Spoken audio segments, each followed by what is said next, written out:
ওম গণ গণপতয়ে নমঃ। তো আজকে আমি চলে এসেছিলাম কলকাতার মুক্তারামবাবু স্ট্রিটে অবস্থিত শ্রী সিদ্ধিবিনায়ক দেবস্থানম, পূর্ব ভারতের প্রথম সিদ্ধিবিনায়ক মন্দির, যা 28শে ফেব্রুয়ারি 2020 সালে প্রতিষ্ঠিত হয়। এটি 200 বছরের পুরনো রাজেন্দ্র মল্লিকের বাড়ি পুনরুদ্ধার করে তৈরি করা হয়েছে। মন্দিরে প্রবেশ করে প্রথমে বাম দিকে জুতো রাখার কাউন্টার, আর তার পাশে একদম প্রসাদের কাউন্টার ও ওয়াশরুম, টয়লেট যেটা তোমরা পেয়ে যাবে। আর এইভাবে আমি সোজা চলে এসেছিলাম, গিয়ে মন্দির প্রাঙ্গণে প্রবেশ করলাম।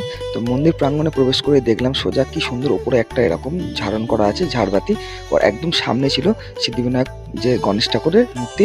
তো আমি সিঁড়িতে উঠে গেলাম, উঠে গিয়ে একদম দেখছিলাম যে পূজারি অনেকের কপালে তিলক এঁকে দিচ্ছিল, আর আমি তোমাদের সামনে তুলে দিচ্ছি এই হচ্ছে আমাদের সিদ্ধিবিনায়ক। তো এইখানে দেখবেন ডান দিকে গণেশের সুরটা আছে। তো এরপরে আমরা পুজো দিয়ে বেরিয়ে এসেছিলাম, এসে এখানে ভোগ প্রসাদ খেয়ে নিলাম, একটু খিচুড়ি ভোগ প্রসাদ দিচ্ছিল সেদিন। ও তারপরে আমি বেরিয়ে গেছিলাম। তো তোমরা যারা আসতে চাও তারা কলকাতা এই মুক্তারামবাবু স্ট্রিটে একবার এসে ঘুরে যেতে পারো, খুব ভালো জায়গায়, আধ্যাত্মিক পরিবেশ। আর ভিডিওটা ভালো লাগলে লাইক, শেয়ার, সাবস্ক্রাইব, আর সঙ্গে থেকে এইভাবে আমার সাথে।